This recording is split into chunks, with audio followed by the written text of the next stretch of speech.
If you're sick, don't go get a vaccine. If you're already fighting off one infection, the last thing you want to do is now tell your immune response to handle another one. People are trying to decide whether they want to take the Covaxin or the Covishield. The data that we have at the moment shows that both of the vaccines are working well. Is it possible my first dose will become useless if I don't get the second one on time? There is no last date for your second dose. You should take it whenever you can get it. What is your professional opinion on plasma donation and plasma therapy? I think this is not something that is a practical solution for India. It is a waste of time and effort, and we should not be doing it. One of the most common questions that we've got is this: if I have just had COVID, or maybe I have COVID and I don't know, should I be taking the vaccine? Should I not take the vaccine? What should I do? If you're sick, don't go get a vaccine. It doesn't matter whether it's COVID or anything else. Usually, if you're already fighting off one infection, the last thing you want to do is now tell your immune response to handle another one. It will be able to. Our immune system, I think, is fantastic. A couple of infections is nothing, but why take a chance on, asking for another response when one is already ongoing? So my general advice is wait till you get well. And if you know that you've had COVID, then actually you can afford to wait a bit to get vaccinated. There are data that show that if you have had one infection with SARS-CoV-2, you have about 80% protection for at least 7 months. So that's as good as having had a vaccine. So WHO, based on that data, recommends that you can wait for up to 6 months to be vaccinated. And the recommendation in India is 4 to 8 weeks before you get your vaccine, and that's fine. Doctor, the tricky question again is which one to choose. People are trying to decide whether they want to take the Covaxin or the Covishield. They're different, obviously, in the way they've been built. And how do we choose? Is there any sort of, or does it not matter? It doesn't matter at all. Both of the vaccines, the data that we have at the moment shows that both of the vaccines are working well. We have more real-world data from the AstraZeneca vaccine, which has been used in many countries around the world and is working well. There is a safety signal with the AstraZeneca vaccine, but it's very, very rare. So based on that, I think the benefits of both vaccines far outweigh the risks. Take any one you can get. There's also some writing about the fact that the Covaxin is perhaps better suited for any sort of variant that comes up. Is that true? Does that make a difference in any way? I'll wait for the data to show that it really is better. I haven't seen that yet. So far, the data that we have from laboratories shows that Covaxin and Covishield work very well against B117, work very well against B1617, work very well against P1, and we await the data for the Brazilian variant. The likelihood is they'll work a little less well against the Brazilian variant. We have some data that shows that for the AstraZeneca vaccine. Also, to talk about the data, we understand that the Covaxin is, the IP is owned by the ICMR, which is also the body that is giving the clearance and looking at the data. Is there a conflict of interest there? Even the fact also that this particular vaccine is not being, there are no trials or testing happening anywhere else in the world. It's only happening in India. So it draws a question if the person giving the license is the person who owns the vaccine themselves. Is that something that you'd personally be worried about? So I don't think that the ICMR is giving the license for the vaccine. It is the Drug Controller General of India that gives the approval for the vaccines to be used. Yes, the ICMR is part of the Ministry of Health and Family Welfare because it's part of the Department of Health Research. And the Drug Controller General of India also reports to the Ministry of Health and Family Welfare. So not exactly the same organization, but certainly under the same ministry.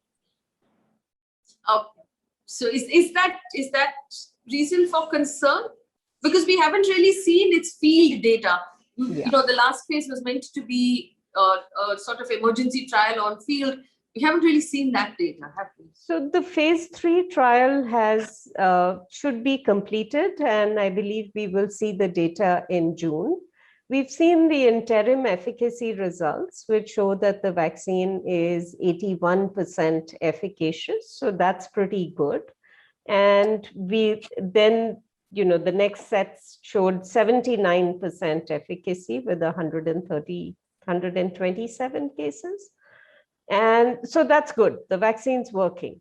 Now, the question about thinking through conflict of interest. Well, what's a science agency supposed to do? A science agency is supposed to support science. And given that it's in the Ministry of Health, for them to support a vaccine is not unusual. But I think in many other countries, the difference really is that the drug regulator is not under a ministry in the same way as we have it in India. Usually the drug regulator is an independent authority at a very senior level, and that's not the case here. We have some more questions for you. One of the conflicts it's not exactly a conflict, it's varied information that's come out, is that the rest of the world is saying that pregnant women can get the vaccine. FOGSI, which is the Association of Gynecologists and OBGYNs in India, has said that they think it's a good idea because pregnant women run a far greater risk if they happen to be hospitalized on COVID than they do from getting the vaccine. But the Ministry of Health has advised against it at this point, saying that they don't advise that pregnant women in India should be vaccinated. Where do you stand on this? Do you believe the ministry should reconsider? Absolutely, they should reconsider. Pregnant and lactating women should be given the vaccine. These vaccines are equivalent. Well, Covaxin is an inactivated vaccine, but Covishield is equivalent to an inactivated vaccine. And inactivated vaccines have been are considered safe for pregnant women. I was part of a WHO group that did a review a few years ago, and the data are very clear. Inactivated vaccines do not usually pose a risk for pregnant or lactating women. Doctor, a couple of questions that have come up are about senior citizens who've gotten their first dose but aren't able to get appointments for their second dose because of a shortage. And we've seen really the chart dip in the number of people we're vaccinating on a weekly basis in India. People are now getting worried, saying, is there a period of time when my first dose will become useless if I don't get the second dose? And have we, and I'll ask you a follow-up question of whether we've messed up the schedules as a country right now, but first, is it possible my first dose will become useless if I don't get the second one on time? Not for years. So the first thing is there is no last date for your second dose. Okay. You should take it whenever you can get it. Right now, these are very new vaccines, and we don't know enough about their long-term performance. But we do know from other vaccines that if you get your second dose in a period of weeks or months of delay, then that's fine. Don't worry about it. Just get it when you can get it. If this runs into years, it's possible that you will have some decay of protection. But then all you'll have to do then is make sure that you get 2 doses. But since we are already thinking about whether boosters are going to be required or not, it's not something to worry about in the short term. And that brings me to my next question. In our vaccination drive as a country, we've now opened it up to 18 to 44, whereas a lot of people who were seniors or 45 plus haven't managed their second dose. Now we have a complete slowing down of that drive. Should we have, in your opinion, made sure that everyone in the critical category gets both doses and are safe before we moved into the next category? Or should we have been manufacturing more, buying more from outside? What did we do wrong? One is absolutely we must maximize supply. As much as we can get, we should try and get, and as many doses as we can give out, we should try and give them out. Now, if I was to follow a policy that required for vaccination to be delivered, I would go by descending age strata. I would not even have bothered with comorbidities. The UK did this approach. They did essentially the over 80s first. You do the healthcare workers, then you start with the over 80s, and then you step down. And they are down to 42-year-olds now. And it's really by how many people are in that age stratum so that you can decide when to open up the next. Will 100% of people in an age group get vaccinated? Well, we don't vaccinate 100% of our children for whom we've had a routine immunization program for the last 50 years. But if we were to set a target, if we say when we get to 60 or 70% of this age group, then we move to the next category. That makes more sense to me in a situation where your supply is limited and unpredictable. It would allow for much better structuring of the immunization program. Right now, you're in a situation where everyone's running around like chickens with their heads cut off. Everyone's trying to score a vaccine dose, which seems a little nuts to me. Ultimately, everybody needs the vaccine. I think children will need the vaccine as well.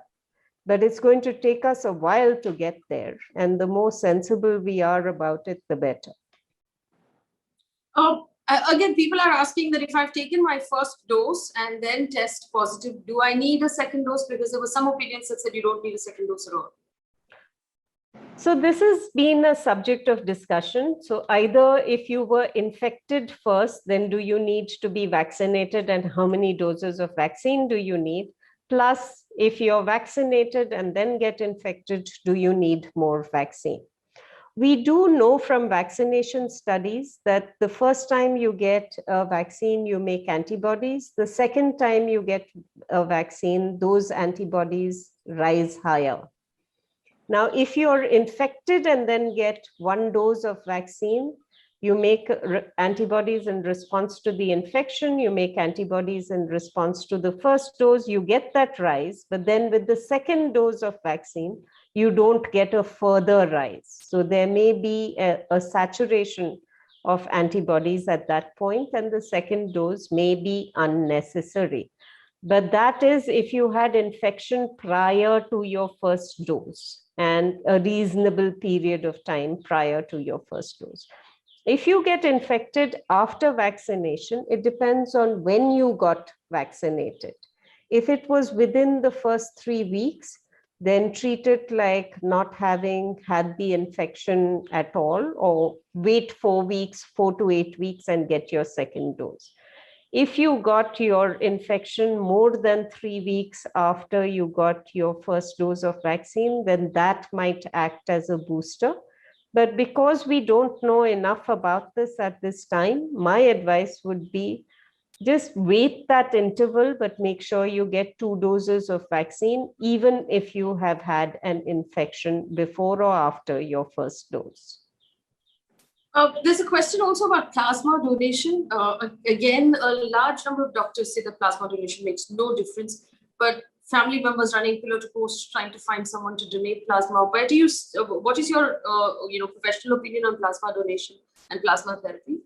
There's one study that shows that plasma works. That is a study from Argentina, where they took people who had a very high level of neutralizing antibodies, got plasma from them, and gave it to people within 3 days of them developing their first symptom. If you can do a trial like that, or if you can get the plasma for that situation, we have evidence it works, otherwise it doesn't. So given that we are very unlikely to have lined up donors whom we know have high levels of neutralizing antibodies, to whom we can bleed on call when we get sick, I think this is not something that is a practical solution for India. It is a waste of time and effort, and we should not be doing it. What would you say should ideally be the treatment for someone with COVID in hospital? So if it depends on the stage and the severity. And I would leave it to infectious disease experts and to critical care experts to manage both the ventilation requirements of the person as well as the treatment requirements of the person. It all depends on how far along they are. When did they start getting sick? What kinds of treatments need to be used depending on the clinical stage that they are at. It is not helpful for everybody to have an opinion about my patient needs to have remdesivir or my patient needs to have tocilizumab. Doctor, here's a question. If I've taken one particular vaccine at the first dose, is it necessary that the second dose be the same vaccine and can't be the other option? Right now, that's the way it should be. In the UK, they are currently doing studies that are mixing and matching vaccines and looking at dosing intervals. We should have data coming out from those studies in a couple of months. We'll have a better sense of what a mix and match schedule might look like for the future. All right. Dr. Kant, thank you so much for speaking with me and answering all of these questions so patiently. It has been my pleasure, and I do hope we can talk more as we learn more about this very scary virus right now. I wish you and your colleagues a lot of safety and good health. Thank you. Thank you.